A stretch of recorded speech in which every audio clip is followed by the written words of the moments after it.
Welcome, everyone. My name is Michelle May Curry, and I am the curator on staff at the DC Commission on the Arts and Humanities. And you are tuned into the first of three application workshops for our FY27 Art Bank program.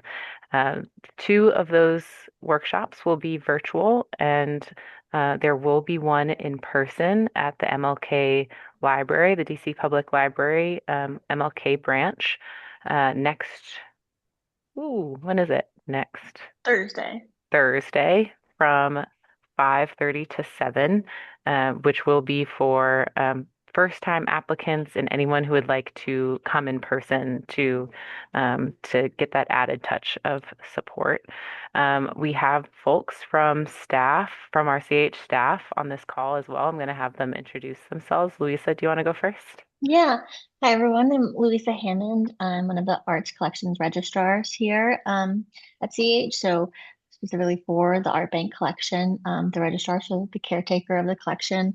And we'll be here to talk about some of the parts of about applying that is on the other side of what happens to your work once it comes into the collection and some things to consider in applying specifically around like artwork specifically and like the materials, things like that. Stephanie? Hi, everyone. My name is Stephanie Hinton. I'm also one of the registrars here at CAH. Yeah, I'm very happy to be participating in this workshop. And Vanessa. Hello, good afternoon. My name is Vanessa Ackham, and I serve as program specialist. I work with the program managers such as Michelle and Louisa and Stephanie into making the program successful and accessible. Welcome, everyone. So this is the core team that touches all aspects of the Art Bank program. And so if you have any questions throughout this conversation and afterwards, we'll share our emails at the end, and please reach out to any one of us. So today, as I said, we'll be together for about an hour and a half, and we'll be going over the Art Bank program in full, from its goals to eligibility for both applicants and artwork. We'll be going over how the work will be evaluated by a jury panel. And then we'll get into some of the nitty-gritties of the application. So what are the mandatory documents that you will need to pull together in order to have a successful application? What are some tips for preparing those materials? And then we'll be going through a tutorial of how to navigate our new grant application portal. As some of you may know, we have switched from jungle lasers to Submittable, and many are familiar with Submittable. It's a very accessible platform for artists and applicants. So we're excited to show you how to use that. And then we'll, say some goodbyes with a few extra bits of information about all of our other upcoming grant lines. Sound good? Everyone buckled up? Okay. So before we start, I just wanted to flag two links for you all, two great resources. Our art bank collection is digitally accessible via our e-museum. It is where you can see all 3,000, over 3,000 of our art bank artworks, as well as the public art collection that is owned by the DC Arts Commission. If you want to navigate to this website to get a fuller sense of our collection, this is a great place to sort of browse as I'm talking. We also have a YouTube channel that has a wealth of recordings of previous application workshops and just sort of resources for artists as they're pulling together applications. I'd encourage you to check out our YouTube channel to see if there's anything there that applies to you. Okay, so you all are here because you are interested in our Art Bank program, which is a really incredible program that has been in existence since 1986. We acquire fine art. We, as in the DC Commission on the Arts and Humanities, acquires fine art from metropolitan artists to grow a permanent art collection. This artwork serves many purposes, but its main purpose is to be loaned to district government agencies for display in public areas and offices of government buildings. So it's explicitly a collection that exists in government buildings across the city. Government buildings is sort of broadly defined, and Louisa will go into more detail about the different types of spaces that are owned by the DC government.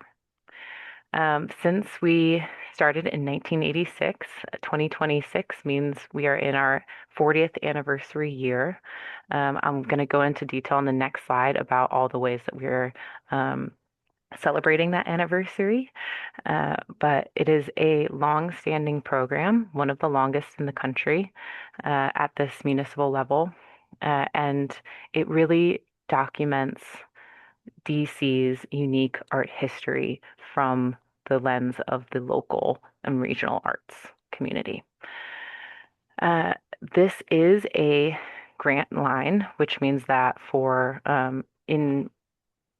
when we acquire your artwork, you will receive a grant award, which will not exceed $15,000 for individuals. It's based on your pricing of your artwork.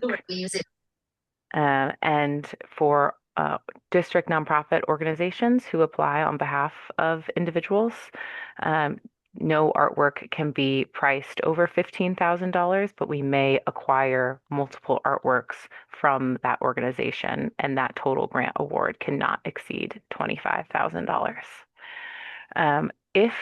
If you are awarded as an individual, we will only acquire one artwork from you. This is new as of last year. We're a growing collection, and we want to make sure that we do not exceed our that our eyes aren't bigger than our stomachs, we'll say. So with this 40th anniversary year, one of the ways that we are celebrating it is by creating or really emphasizing something that has always been a part of our program, which is that we seek artworks that fall under a historical acquisition category. So this is again something that we've always acquired and had the ability to do, but this year we're creating a special subcategory to hope to sort of draw interest from artists to this category. This year, we are hoping that artists may apply with works that were created prior to 2016. So typically, we only acquire works that have been created within the last decade. But this year, we're hoping to acquire works in addition to our regular submissions that were created prior to that 10-year mark that constitute significant acquisitions from an artist that may also constitute a significant cultural asset to the district. So, for example, if you are an artist who has been working since the 70s and you have a robust archive of your work that you think would serve as a strong cultural asset to the district to have, you can submit works from that era of your career, let's say the 1980s, to be acquired into our collection. Similarly, if you are an artist who has been working and living in the region for several decades and have captured scenes or moments that are significant to DC's history, whether it be a significant historical moment, a place that has since changed, or events, people that are important to DC's history, those we welcome as well. I'm imagining, DC is an incredible place to witness national history as the nation's capital. If you are somebody who has captured any of those moments, we welcome you to submit them. But also, if you are somebody who has lived in DC as it's undergone massive geographic environmental changes, and you have captured DC from a very specific moment in time, we would love to see those renderings as well across any genre of work.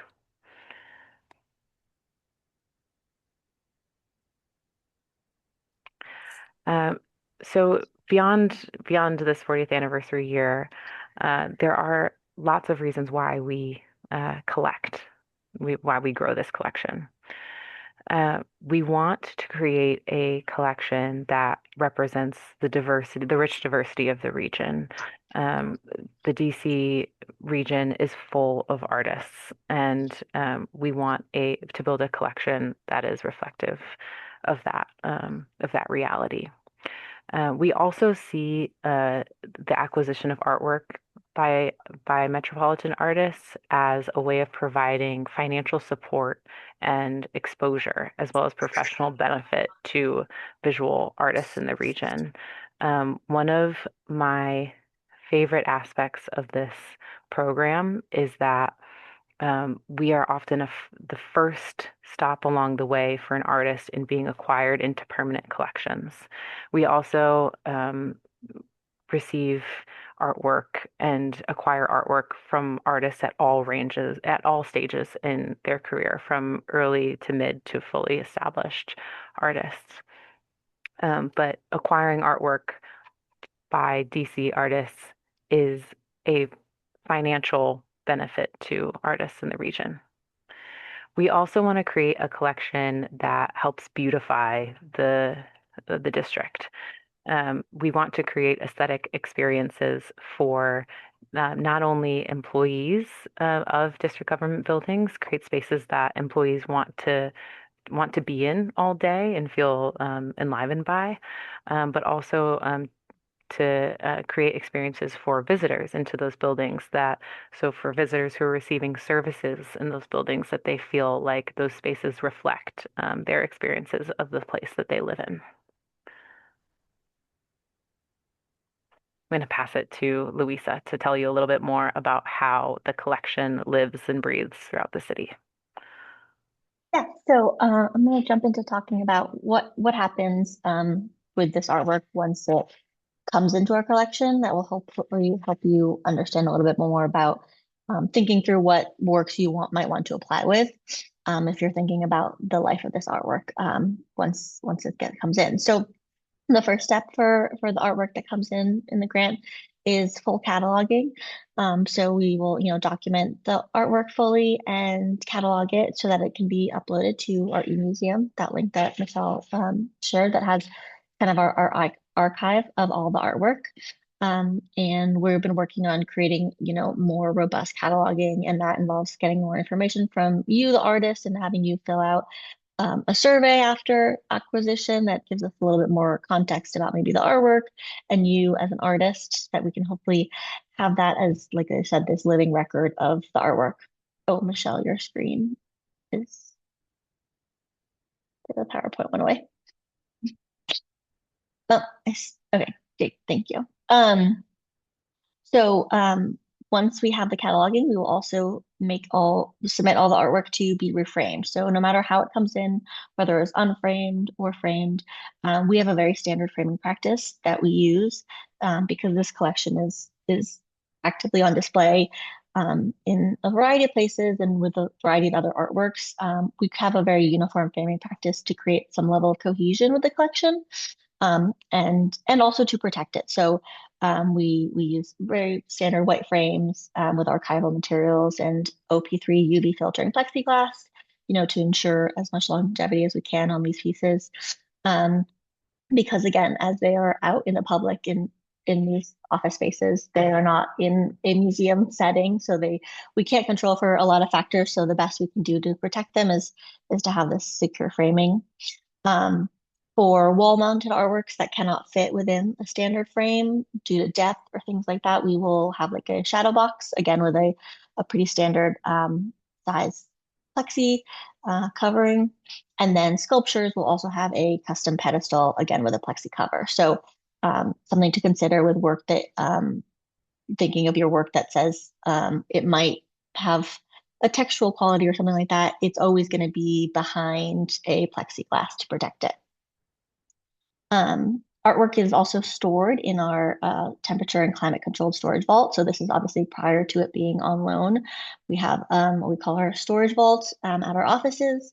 And then we also have some offsite storage that's temperature and climate controlled for some larger works or works that are in transition. And then we do some regular inspection of the artwork for conservation needs. So, we monitor for signs of damage and any conservation needs, but this is a very large collection with a very small amount of people taking care of it. And also, as it is actively on display, it's not something that we might have eyes on all the time. So something might be out on loan and we might not get to see it for a couple of years. So we are really hoping that things that we bring into the collection are assets that are very stable, that don't show any signs of damage or conservation issues from the beginning, because we don't have the capacity to bring in works that will immediately need some kind of conservation or maintenance. So that's all to say that's just what happens to artwork once it comes in immediately. But as Michelle said, this is a collection with a very strong purpose. So, if you think of museum collections, we're often told museums hold 90% of their collections in storage and only 10% on display. This collection is quite the opposite. So we have over 80% of the collection is actively out on display. And most works are currently in display. The only things that are really in storage are things as they're new and come in. But they're constantly rotating and constantly out on loan. It's a collection that we really have out with people to see, interact with. So this program functions to bring artwork into offices of DC government offices, the council, mayor's office, places like that. They all have this option to reach out to us and say, hey, we'd love some artwork in our offices. How can we go about getting some?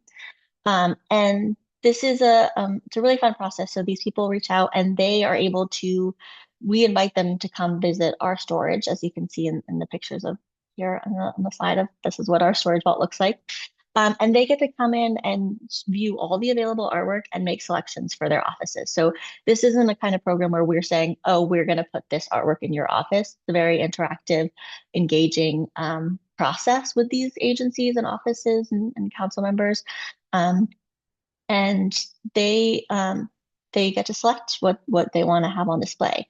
And the spaces where these are going in the offices are very public facing. So it's, conference rooms where they might be, viewable in a video call to so many external parties outside of DC government, or they're in reception areas where members of the public might be going to receive services from these DC offices, or directors' offices, places like that. But mostly it's in these hallways, places where people that work in these offices every day are engaging and seeing them every day, and DC residents might also be seeing them on a daily basis.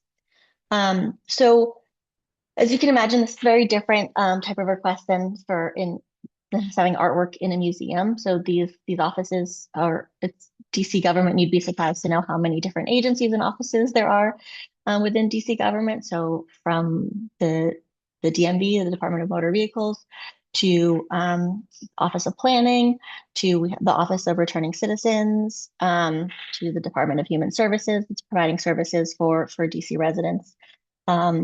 All these offices have artwork. And as you can imagine, they have very different requests of artwork that they're looking for. So sometimes we get very strong thematic requests. For example, Office of Planning is really looking for things of like images of DC streets and scenes and things that look like kind of maps or planning and things like that. Recognizable monuments, recognizable buildings, things like that. But we also have other requests. The Deputy Mayor of Education or Children and Family Services are really looking for artwork where there's children depicted, sports, family, images that might be comforting if you think of children that are coming through and are being that are often at the Children and Family Services offices. So there's a range. We never know what people will be requesting. And sometimes they'll come in with no real thematic requests, but just saying, we work in a really dark office that is just gray walls and gray carpets and it's cubicles, and we just want to brighten it up and give it some life and have people have something that they're excited to look at. So sometimes they just want bright colors, something that's fun, something that makes can something to rest the eyes when you need to look away from your monitors or your computers. And so that's why the collection has such a wide range of artwork, because it really serves a wide range of people and purposes depending on who is requesting this artwork. Um, so the other thing to keep in mind is the installation of this artwork. So um, again, these are office buildings. They are not meant, they were not designed with having art in mind. So we do the best we can to display the artwork to the best of its ability. We always want it to look, professional and nice. We're not trying to create a gallery wall and just put as much art as possible. We're really trying to make your artwork shine and look its best. But, we have to be aware of lighting and, fire safety signs and low ceilings and, chairs against walls. So here are some examples of some recent installations in a wide range of reception areas to, in offices at the end of hallways, things like that. And you can see more of some of those framing conventions I talked about. Um, but yeah, all this is to say to keep in mind specifically context, we like to say specifically around artwork. So, thinking of what would people be maybe want to see in a government building, people that are, you know, these are people are working every day or seeing something every day.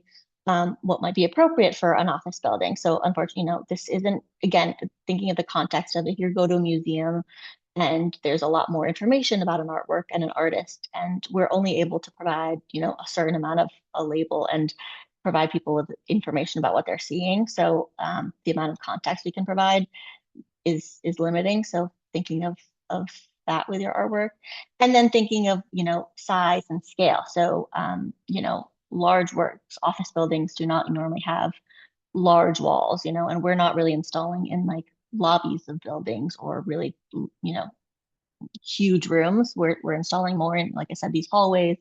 Conference rooms might be the largest place we install. And as buildings change and especially newer buildings, we're seeing less and less wall space, more glass, more wallpaper texture, things like that limit kind of where we can install. We try to do our best, but just things to keep in mind with works that you're applying with. Um, and what the panelists specifically will be thinking about. We will give the same information to our panelists that I just gave you, being like, think of the context, think of where this art is going. Can you see it? Can you imagine it in an office space? Would it bring joy to someone? Would it spark an interesting conversation in this office setting? Things like that. And there's one question in the chat that Mhm. feels relevant to what we're talking about here.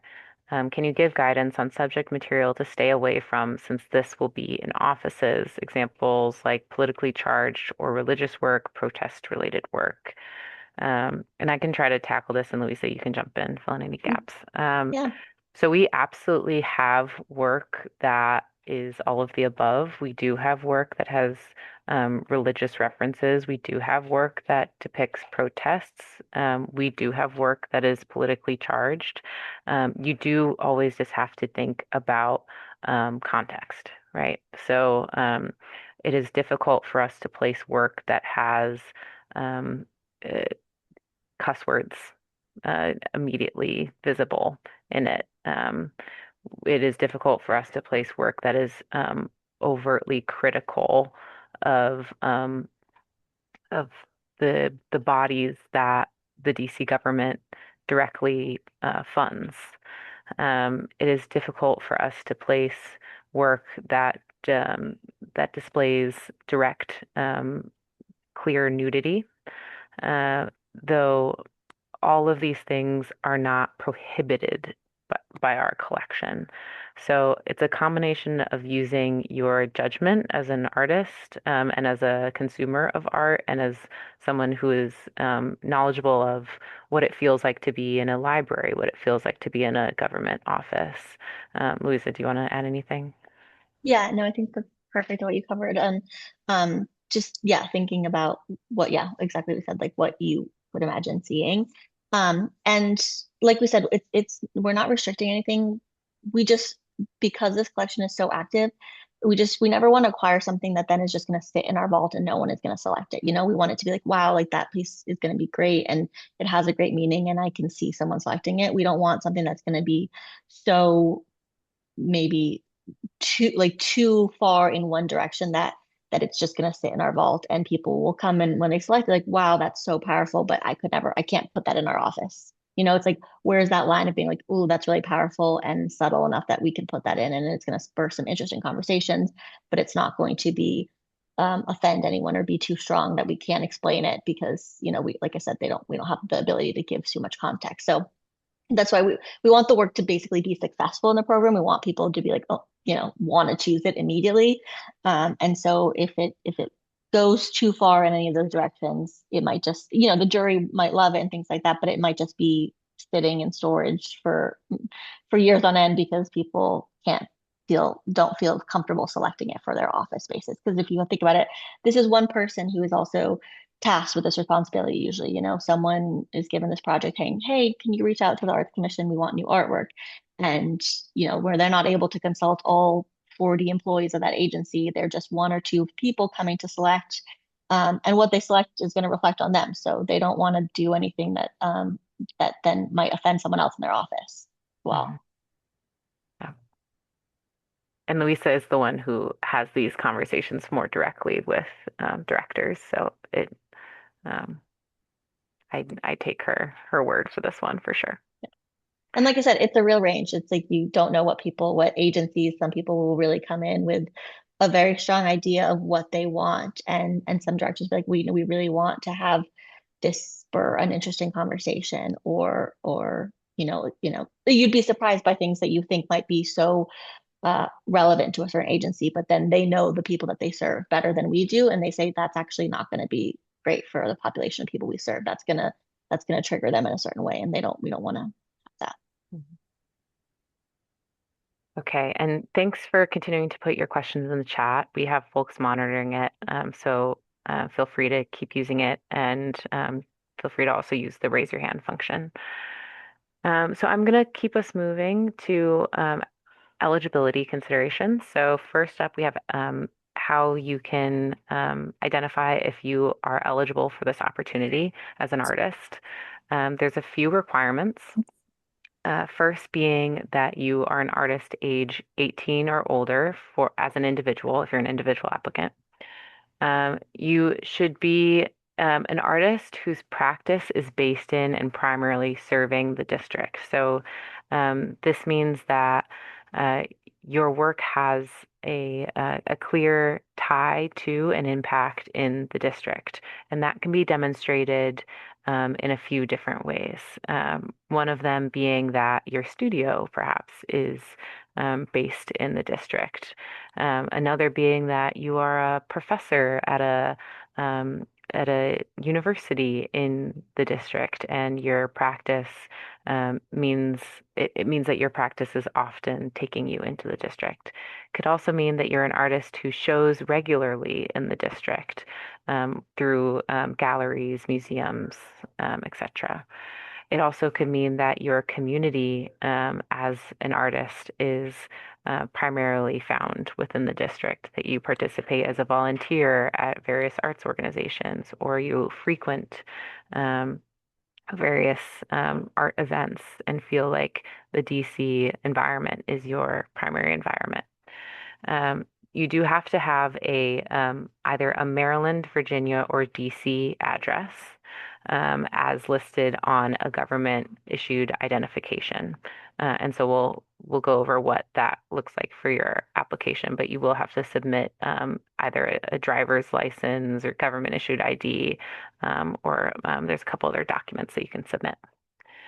You do have to maintain a primary residence in one of those three, either the district or Maryland or Virginia, during this funding period. So you can't move to California over the course of the year that we acquire your work.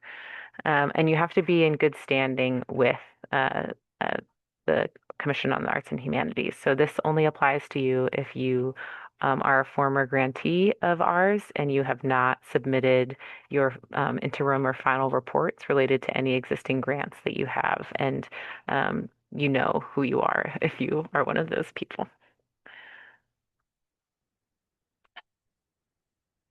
There's an additional set of eligibility considerations for organizations. For organizations who are submitting on behalf of artists, you have to be an incorporated 501c3 dated at least 1 year prior to the application deadline. You have to be an arts organization or gallery whose um, job it is to represent artists living in the metropolitan area. Um, you have to ensure that at least 51% of your organization's activities occur within the district. There's a few things that you cannot be, like a college or university, a foreign government, a federal government agency. And again, you have to be in good standing with the Arts Commission. I'm seeing a question in the chat about, is the artist whose practice is based in and primarily serving the district a new requirement for this year for Virginia artists? So we've always had the requirement that you submit an impact statement with your application. So there's I think it's something like a 250 word or less um, paragraph where you have to describe how your work is tied to or informs uh, the arts community in DC. That has not changed, and this language just aligns with that emphasis.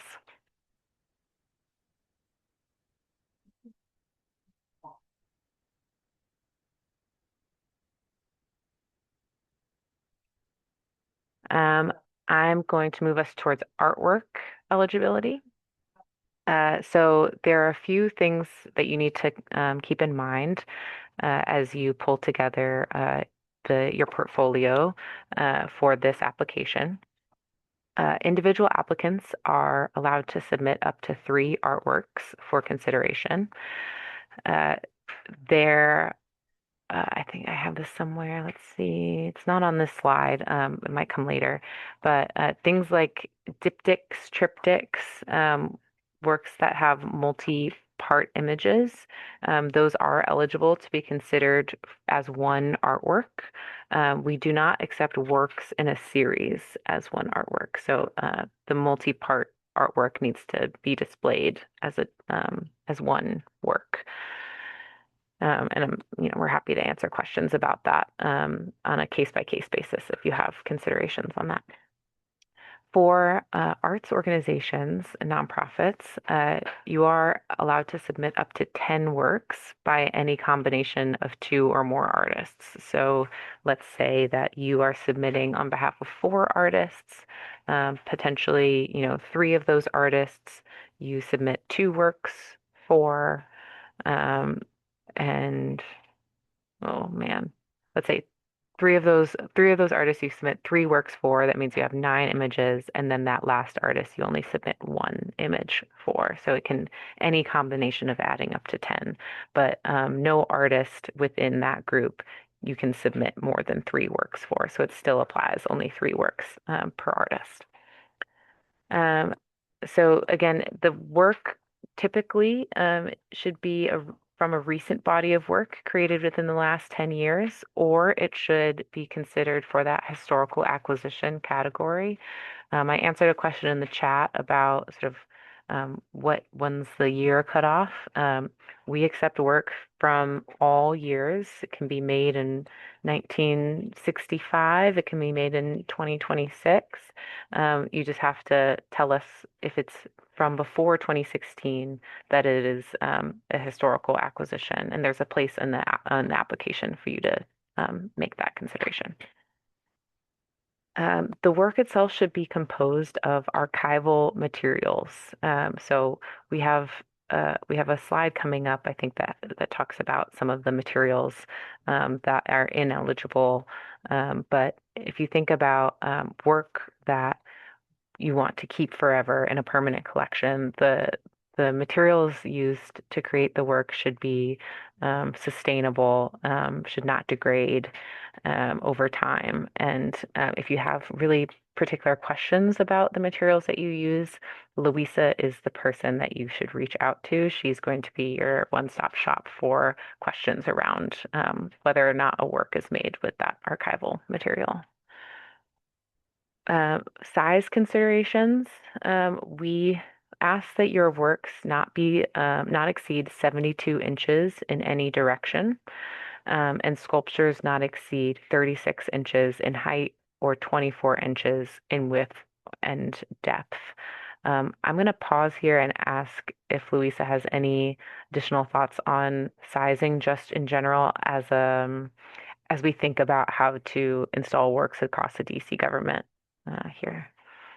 Yeah, and we can talk about it more too when we talk about the jury criteria and how jurors will be looking at your work. But size is definitely something that we haven't changed the size restrictions, but as the size of our collection grows and the amount of larger works we have and the lack of space to install them, we're really pushing, I think, the jury to consider size in terms of when we look at fit for the collection. So fit for the collection is, is this how would this work be seen, but also like physically installed in a space. So works that are large and that are at this 72-inch at the threshold, right at the larger end, thinking like feasibly, how many buildings do we have that have walls that big? And if it's, that number is getting smaller and smaller, and we are gonna have to really consider whether it's the size of the work is makes it fair for the collection, or if it's the size that is, it might be a fantastic work on all the other in all the other categories, but the size may be one of the things that limits it from coming into the collection. And again, we're happy to talk on a case-by-case basis about this. Yeah, always. There's some weight considerations as well for both wall-mounted works as well as freestanding works. A work that is wall-mounted should not exceed 60 pounds, and any freestanding sculpture should not exceed 100 pounds. The work should, if it's a freestanding sculpture, should be able to be displayed on a wall, on the wall or on a pedestal, and the pedestal will be covered with a vitrine. As well as for wall sculpture, given the district's ADA requirements, we cannot have artwork extend more than 6 inches from the wall to make sure that hallways are navigable for everyone. This is a big one that artists sometimes neglect. The work needs to be available for acquisition at the time of submission. So if your work is going to be in a traveling show, if your work has been purchased by someone else, if your work is otherwise indisposed from you and you cannot get to it in any type of way during the duration of this application process, it is not eligible for acquisition. If you make it to the finalist round, we will ask that you bring your artwork in to our offices for a review stage, an in-person review stage, and you should be able to reasonably bring in that work to us within a sort of 2-week period that we ask that we let you know, and that time would be in August, I believe. So just if you can sort of set your sights on where that work would be in August, to keep that in mind during your application process. And then for organizations, you also need to meet all the same requirements as the individuals. So for applicant eligibility, so artists that you are submitting on behalf of should have the same sort of location requirements, should have the same sizing requirements, etc. Pricing of artwork is entirely up to you as the applicant. and should reflect the price of your artwork as it stands on your website, if you're represented by a gallery, if it's listed at a gallery, if if you have sold that work elsewhere, body of work within that series, it should reflect the pricing of that already exists within your practice. Um, and we do our research at the end to ensure that that's the case. We have a question about, can a wall sculpture be multiple parts, or does it need to be connected as one art piece? Lisa, do you have a? Yeah, sorry, I was just typing an answer, but yes. Okay. So it can be multiple parts. It does not need to be connected. As long as the entire work needs to be within those size constraints. So it's not like each individual piece could be, 72 inches, for example. Like the total size of any works that have multiples have to fit within that size constraint. Yes, and then the only consideration for this is a framing consideration, really. So that might be something that we would talk about with the artist post acquisition, of whether then they are joined to be framed into one work, or if they are framed separately and spacing and things like that. So that's something to consider. But happy to talk more about that if it's a specific work they need more clarification on. There are a few prohibited materials in our collection. This is a not exhaustive list, I'd say, of that. Books, unfortunately, we cannot accept any living plant materials, including soil. We cannot accept preserved or live insects, animals, raw food items, nuts, seeds, dried beans, spices. Liquids are not allowed. Anything, unfortunately, that requires electricity, we cannot acquire. We can't ensure that where we install, there will be readily available outlets. So we cannot acquire work that requires a TV monitor or that has neon, et cetera, et cetera. Anything that smokes or vapors, anything that is toxic, flammable, anything that is that could potentially be used as a weapon.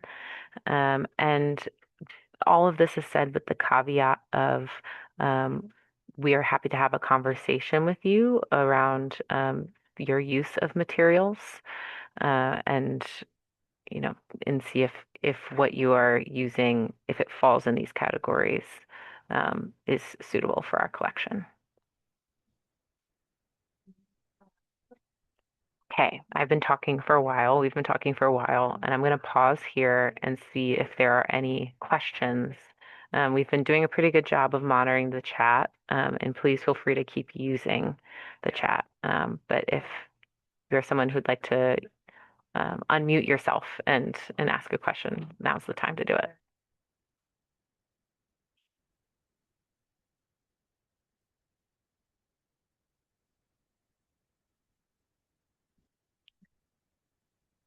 And if there's no questions, I'm going to keep us moving.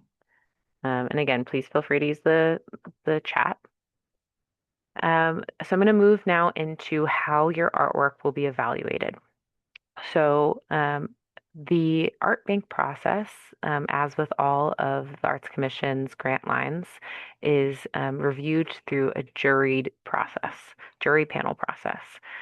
In the case of Art Bank, the people who serve as jury panelists have either volunteered their and asked to be a panelist via our apply to be a panelist page. I think that link will get dropped in the chat if you are interested in being a panelist. Or they've been identified as an expert in the field. So, typically your work is reviewed by a combination of fellow artists, curators in the region, gallerists, museum administrators, arts administrators. It is collectors. It really spans the gamut of the arts ecosystem in DC. So everyone is certainly qualified to review your work given their background. And they are asked to uh, use three evaluation criteria to review your work. The first, which is on the screen now, is worth 50% of your score. It's the most important category, and it is the aesthetic and conceptual strength of your work. So your artwork is evaluated by the jury panel for its exceptional visual impact, its technical skill, its conceptual inventiveness, and whether or not it's intellectually stimulating. It's also evaluated by whether the artwork or you as an artist represents the artistic diversity in the district, so that the work itself reflects the creative and authentic voice of the district, whether in the image created, the work created, or in sort of the identity of and background and practice of the artist. The second review criteria, which is worth 25% of the artwork score, is the artwork's value as a cultural asset. So what does this mean? This is where we evaluate whether or not the artwork is a fit for our collection. So it may score very well as for its conceptual strength. It's a beautiful work of art, but then is it a beautiful work of art that is a good fit for the collection that we are creating is the next criteria. So its content is accessible for the public. It is sensitive to the communities that the government serves, as well as to the physical spaces in which the work is installed. So this is where sizing considerations or content would be considered here. This is also where the historical acquisition element may come in. So if the artwork was created more than 10 years ago, the work's themes or the artist's significance as a cultural asset to the district would designate the work a fitting historical acquisition into our collection. There's also a desire for artwork that makes a new contribution to our collection. So we often see work submissions from artists year after year, and we encourage artists who have already been collected into our collection to continue to apply. So we welcome year after year submissions, but we do want to see growth in your practice as an artist, or we want to see our collection from you capture the fullest range of your artist practice. So this is where if you are somebody who has maybe 10 works in our collection, let's say, the jury would be looking at, okay, does this work present us with a new contribution to what we have of your work? The last category is our artist's contribution. So this is a static category which evaluates sort of your art practice as a whole. You'll be submitting a resume with your application. You'll be submitting an impact statement that talks about your connection to DC through your artistic career. And that's where the jury panel will sort of look at whether you've been included in any collections, if you have a robust exhibition profile, and if you are an involved member within the DC's artist community.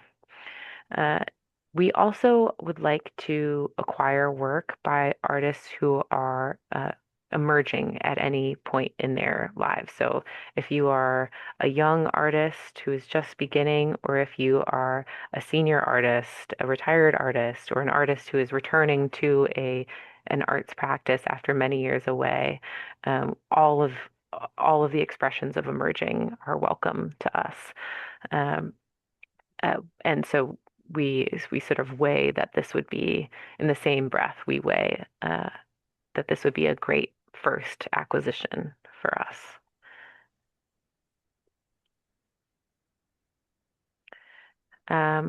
I'm checking the chat to see if there's anything on eligibility, any questions. I'll keep moving.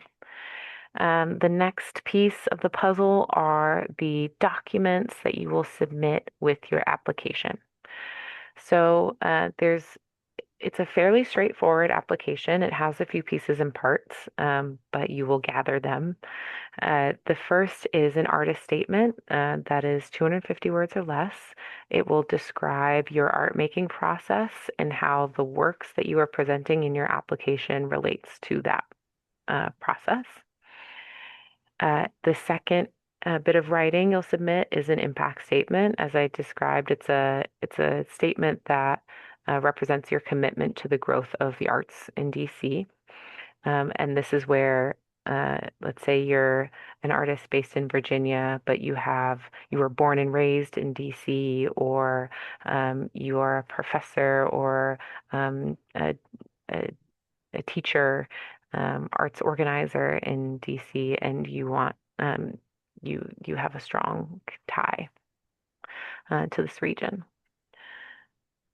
You'll submit a resume that lists any exhibitions, publications, commissions, collections that you're in, and you will submit artwork files. We ask that you submit high quality images of your work. Um, this work will be reviewed by a jury panel of art professionals, and making sure that the images that you submit make it very easy for them to see your work, to understand your work, and to potentially see it with crispness and vivid, aesthetic quality. Again, you can submit up to 3 works as an individual and 10 as a nonprofit arts gallery. There are a few mandatory compliance documents. I'll go through each one of these. They each have their purpose.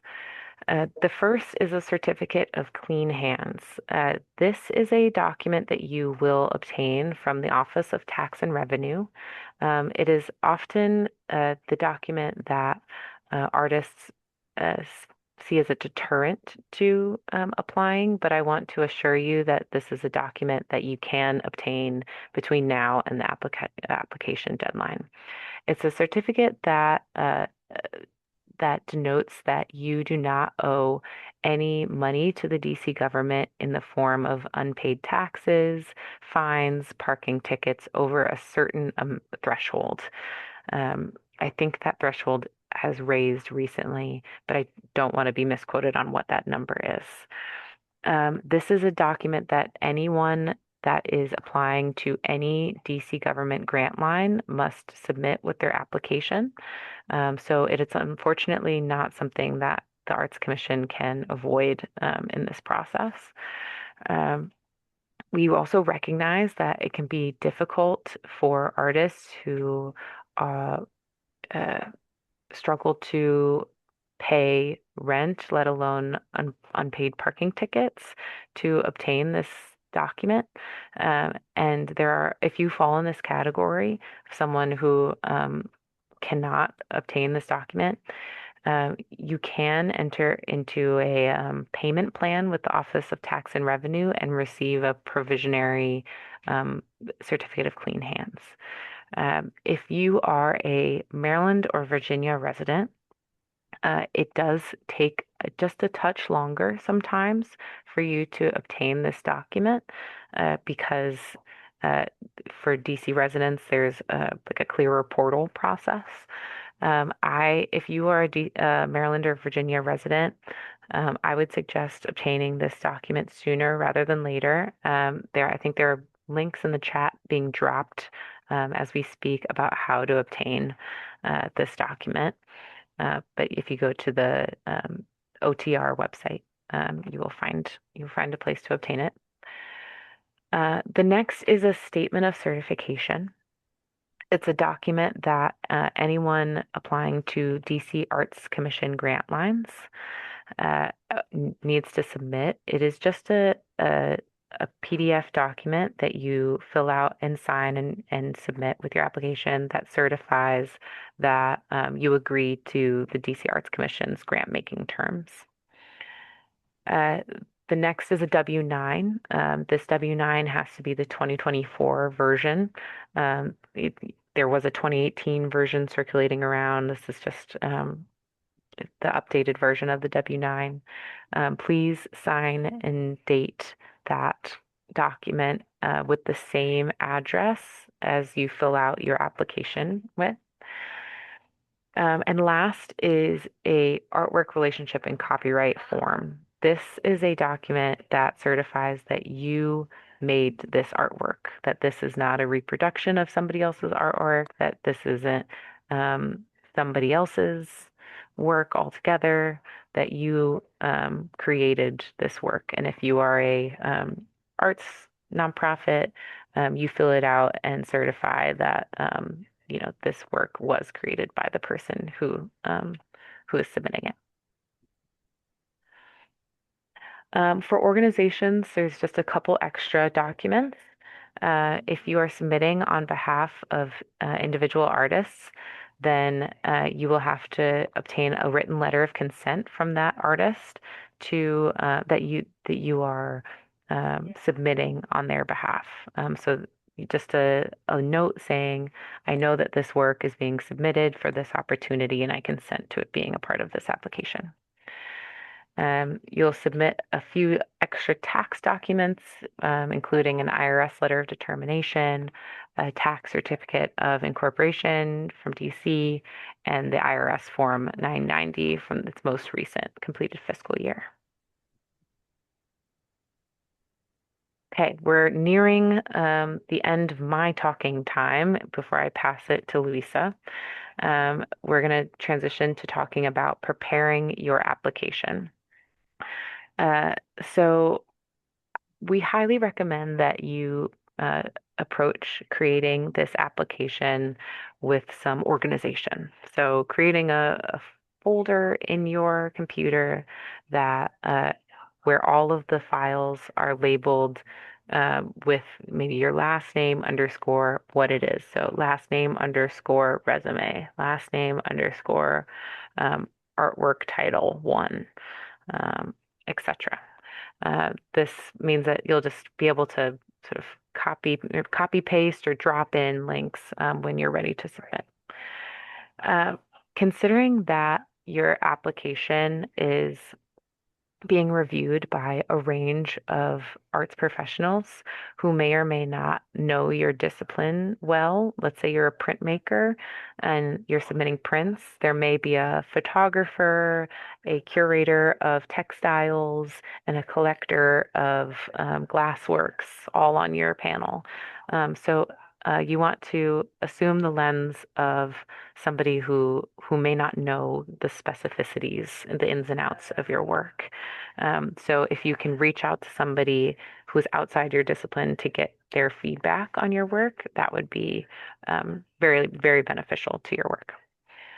The deadline for this opportunity is May 18th, and we suggest that you complete the application prior to this deadline. We get a rush of applications, of course, on we will get a rush of applications on May 18th. But if you run into any issues with the portal or if you have any questions, us CH staff are much more available to you if you get your application in sooner rather than later. Okay, Louisa, it is your turn to walk us through Submittable, our new grants application portal. Yeah, so I have here a couple slides with some images, some screen grabs, and then we'll probably just do a walkthrough of a live application. But first, I wanted to just some pictures and show everybody. So this is the new grant application portal. So many of our past applicants will immediately recognize it's very different than our previous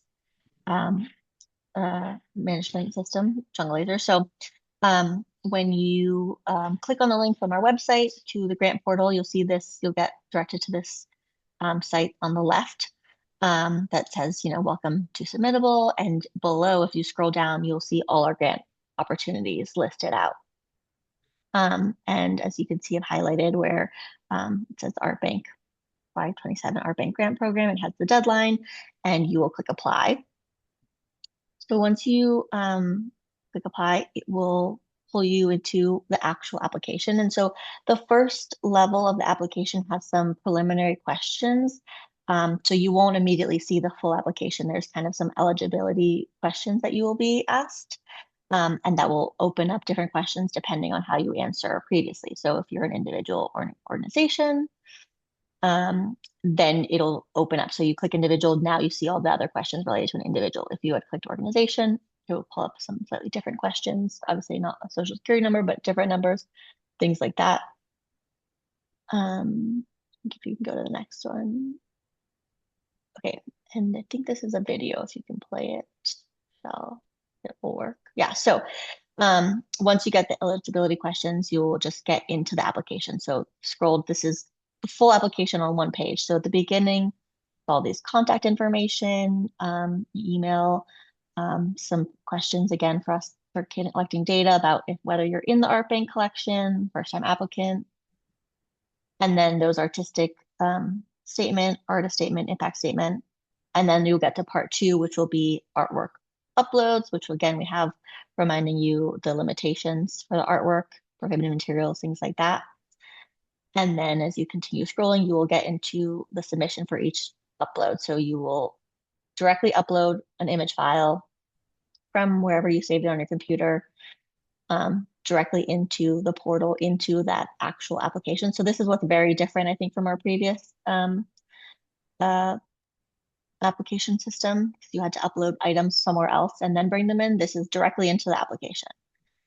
We have some questions about the media that we want you to answer to the best of your ability. So depending on what type of artwork it is, and then any additional information about that artwork. So we really want you to tell, whatever narrative story you have for that artwork, this is the place to put it in that artwork description, because your artist impact statement is kind of you as an artist. The artwork description is, tell me about this artwork that you're applying. And then we have this image identification table that again just has the information that you would see kind of like on an identifying card next to an artwork. So the title, the year, dimensions, another place to list any materials or methods if you want to clarify even more, and then the price point. So very important to fill out all the rows or all the columns in this table. So it's just one line. It's showing 3 lines, but it's just because it has to have a bottom line, but you're just filling one per artwork. And then it'll ask you if you want to submit another artwork. So if you only wanted to do one, you would do just no and continue, and it would close and it would have you fill out your additional uploads where this is where your statement of certification, clean hands, all those other documents live. Whereas if we had clicked yes, it would have allowed you to submit another piece of artwork. You can save the draft at the bottom. As you can see, it says last saved a few seconds ago. I actually need to confirm. I believe it auto saves, but it's not like every couple seconds. So, if you've been working for a while and you're like, oh, I haven't clicked saved, and you don't trust your internet connection, definitely save your draft. I think it saves maybe every like 5 to 10 minutes or something like that. It's an interval, but it's not. It's a larger interval. And you can save the draft and come back to it, or then you can just click apply and submit the application. Once you click apply, it's locked, you're finished. So definitely make sure you've reviewed it a couple times, and save the draft, come back to it, start it. But it's all in this one page, as you can see. Yeah, and then I think, is there another, Michelle, I think I had another slide for this one. Yeah, so then once you're in submittable, so that was just the application. Once you have your submission, whether you're in draft mode, you'll see it listed here in draft. So, I'm only working on this one application for the FY27 Art Bank program. It's not in my submissions because I haven't submitted yet, but it's in my drafts. And this is where you would go to continue working on that draft. Delete it if you wanted to delete and start over, but try not to do that. Maybe just continue, and you can always edit. I think you can edit all the fields. Um, and then if you click on the next slide, okay, maybe not. Well, there, if I was going to say, if you go back, um, and this might be getting ahead, but if you click preview on that other, where instead of continue, will let you edit your submission. Preview is a place where there is some communication between the grant and the applicant. So most likely will be coming after the first stage application, but did want to make people aware because it's different. It's very different than junk lasers. There's kind of like a messaging system in Submittable. And you can see messages in the preview button, which is a little confusing that it says preview, but that's where it is. Since I found that when I was playing around with this submission. So we can pause and see if there's any questions. And then if it's helpful to people, I can go through that live. It's the exact same thing, but I can show you on my actual screen if anybody thinks that would be helpful or if you have any questions about the application process.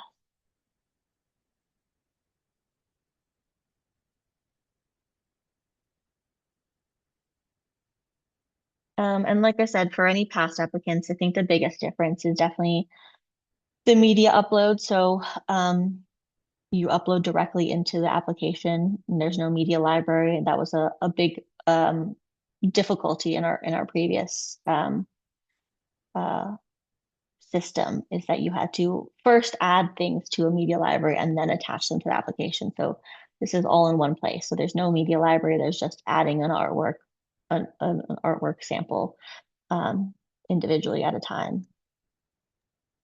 Yes, we anticipate that this will be a much easier application process, though we also understand that technology requires learning. So if you have questions, please, please, please let us know.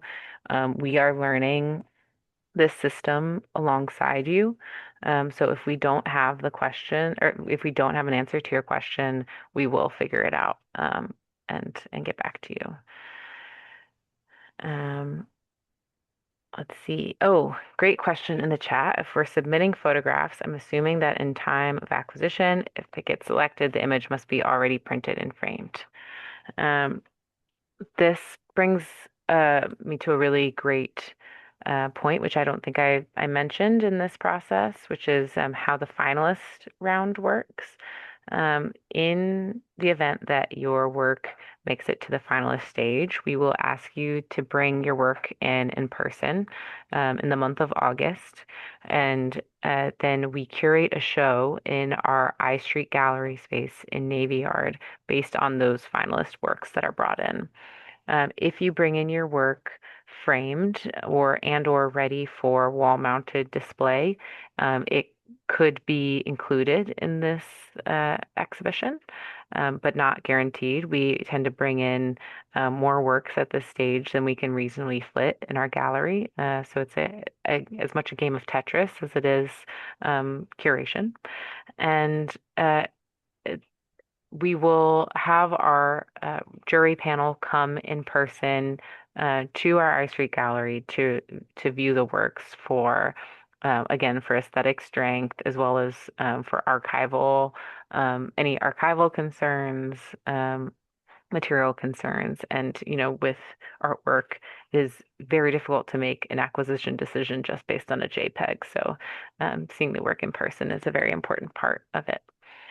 Um, I, I recognize that with making an exhibition or with having the possibility of an exhibition at that stage, that you might feel pressure to frame your work or bring it in ready for wall-mounted display. This we don't want to add that to your plate at that stage. First of all, because it is a financial burden on you to frame your work. And we also want to make sure that you know that it does not bear any weight on the acquisition decision. So the work is evenly reviewed at that time, whether or not it's mounted on the wall or if it's viewed flat on a table or if it's viewed on an easel propped up. Any other questions in the chat?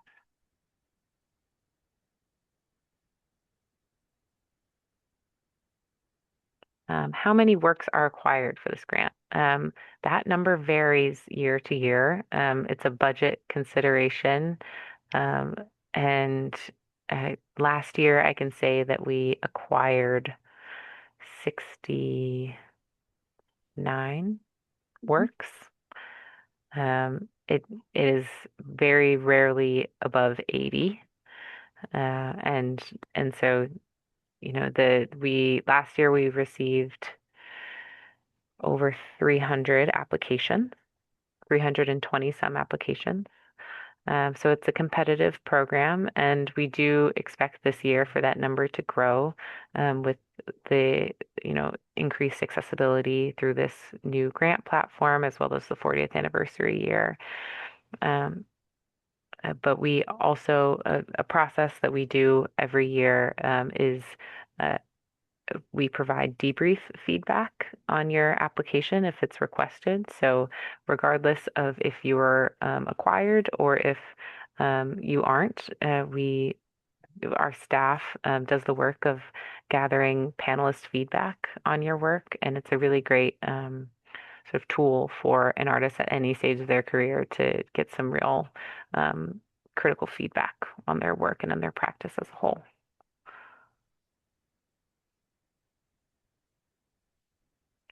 A question about photography. It seems like it needs to have been printed at size, ready to be viewed. Yes, so when you submit your application, you'll want to specify what size your photograph will be printed at. And so if it comes in at the finalist stage, it should be printed at that size that you specified.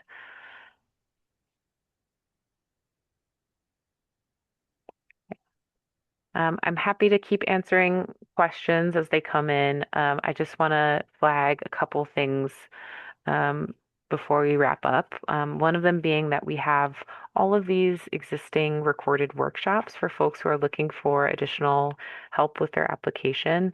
One about demystifying the grant panel process that gives a deep dive into how the panel process works. Um, there's some deep dives into our mandatory support materials, um, what they um, what they need and require, as well as steps to success for building a visual art grant application. So some things to consider around photographing your work, assembling a portfolio, writing that artist statement, etc. There are a number of grant lines that are being announced for artists this spring and summer. The two grant lines that I'm in charge of that are going to be available this spring and summer are the Art Bank program and the Art Exhibition grant line. This is a grant line for independent curators who are based in DC to curate our I Street Gallery space and propose an exhibition concept for that space in the winter or spring. Happy to talk to any curators who are interested. That will be announced May 4th and will close for applications June 29th. We also have a range of other grant programs, including our fellowship program and our general operating support program, as well as our projects, events, and festivals grant line, all of which will be announced shortly. So if you would like to sign up for our email newsletter, that is a great place to keep tuned in, to stay tuned in to all of our grant announcements, as well as opportunities for workshops and advancement for artists in the region. And here are Louisa and my emails and phone numbers. We want to be of help to you in this process. Especially if you're a first-time applicant, it can be a lot to pull together these materials. And even if you're a veteran applicant who is navigating this new portal for the first time, or if you're considering that historical acquisition subcategory and have some questions about your submission, we're happy to help you think about those considerations. Again, the application deadline is May 18th. And we really look forward to reviewing your work over the next few weeks and over the course of the summer and fall. this is the end of our workshop. I'm happy to stay on for a little bit if anyone has any specific questions. Otherwise, I'm going to stop the recording and wish you all a good rest of your afternoon. Thank you so, so much, everyone, for your time and attention. I know this is quite a bit, and I appreciate your interest in this program.